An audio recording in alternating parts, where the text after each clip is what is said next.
kotor. Saudara bisa bayangkan Tuhan Yesus yang adalah Tuhan segala Tuhan, yang kalau di sorga ribuan malaikat atau bahkan jutaan, bahkan miliaran, saya tidak tahu berapa jumlah malaikat tepatnya, tetapi dia dilayani oleh semua malaikat. Namun pada saat itu dia berlutut, mendekatkan dirinya kepada murid-muridnya, bahkan kepada kaki murid-muridnya, mengambil selai kain tadi kita baca, lalu mulai membasuh kaki yang kotor. Jangan dulu kita mengerti bahwasanya alas kaki tidak seperti kita saat ini, sepatu yang tertutup, tidak, tapi mirip seperti sendal terbuka. Saya kita bayangkan sudah kemana saja mereka berjalan. Sejari ada yang menginjak kotoran unta, kotoran keledai. Di antara sela-sela jarinya ada lumpur, sedang mengeras, jorok, macam-macam lah. Karena 12 muridnya. Itulah yang satu-satu dibasuh Yesus. Saudaraku, saya aja kadang saudaraku karena sayang kali ya sama Ibu Munte, maka saya mau dekat-dekat dengan sepatunya, saya ambilkan, saya pegang. Kalau bukan sepatu Ibu Munte, belum tentu saya mau pegang. Kenapa? Karena bau. Biasanya sepatu orang. Amin, saudara. Saudara tidak akan dengan sukarela berkata, mari sini sepatu kalian, saya cium satu-satu. Nah, itu perbuatan yang mengandung resiko besar. Tetapi Tuhan Yesus rela melakukan pekerjaan kotor, pekerjaan hina, pekerjaan rendah, karena dia mengasihi. Sekali lagi, karena dia mengasihi. Dan karena dia rendah hati. Itulah Yesus kita. Pada prakteknya kita zaman sekarang ini, mungkin di luar sana, di dunia sekuler, kita seorang direktur, kita seorang manajer, kita seorang pimpinan, sama seperti Yesus adalah Tuhan, segala Tuhan. Tetapi ketika tiba di gereja, saudara rela jadi tukang parkir. Mundur kan Pak? Ya sedikit lagi. Tidak jadi masalah bagi saudara. Apa saja. Amin. Karena kita rendah hati. Amin. Demi buat amin ya. Karena kita mengasihi Tuhan. Karena kita mengasihi jiwa-jiwa. Maka kita rela melakukan pekerjaan apa saja bagi kerajaan sorga.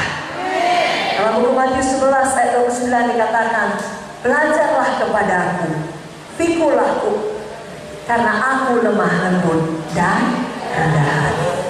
Jangan hanya kita mau seperti Lucifer, saudaraku. Setan itu sombong. Tahu saudara, pada awalnya Lucifer itu bukan langsung dia jadi setan, dia malaikat. Dan malaikat yang sangat terhormat, yang punya banyak talenta, memimpin penyembahan. Sebenarnya sudah sangat tinggi kedudukannya, tapi tidak puas, mau lebih tinggi lagi, mau lebih hebat lagi. Itulah dia kesombongan, keangkuhan. Saudaraku, jangan seperti itu. Kalau saudara sudah diberkati Tuhan, saudara ingat dari mana Tuhan memanggil saudara.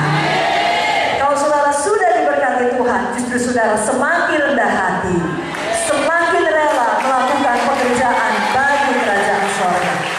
Haleluya. Rendah hati hamba, saudaraku. Amin. Yang ketiga, kita tahu bahwasanya seorang hamba yang sejati, dia mengerti dia itu ada untuk melayani. Tuhan Yesus pada waktu dia membasuh kaki murid-muridnya, kita baca tadi dalam Yohanes 13. Tahukah dia bahwasanya sebentar lagi Judas Iskariot akan mengkhianati dia? Tahu.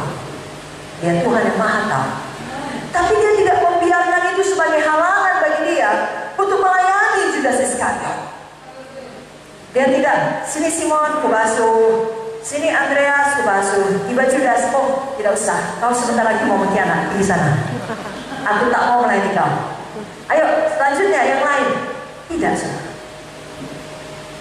Kita juga demikian. Kita hidup di dunia ini, kita mau melayani. Gak ada yang namanya pelayanan sempurna. Gak ada yang namanya tanpa halangan. Gak ada yang namanya tidak pernah disakiti, tidak pernah dikecewakan. Gak ada yang namanya uang selalu cukup sehingga bisa melayani. Akan banyak persoalan. Kadang-kala materi tidak mencukupi, kadang-kala orang sudah sungguh-sungguh kita layani, tidak mau dia menerimanya, difitnahnya pula kita. Banyak halangan. Tapi kita harus tahu, kita diciptakan untuk melayani Tuhan. Seorang hamba harus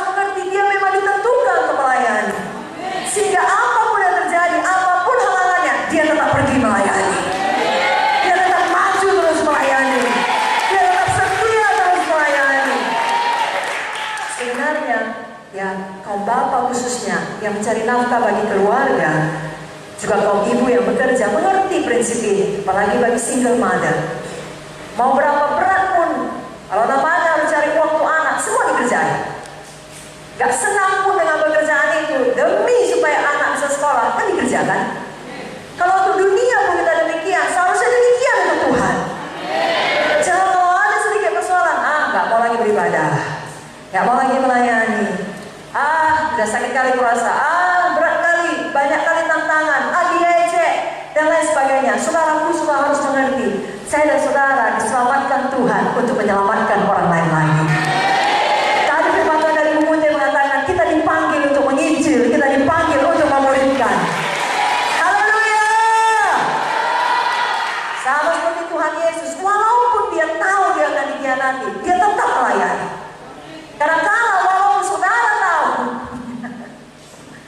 apapun saudara bilang, tetap dia akan jahat kepada saudara, tetaplah saudara berbuat baik kepadanya. Kasihilah musuhmu, berdoalah bagi mereka, itulah kita lakukan. Berapa banyak di sini mau seperti Tuhan Yesus?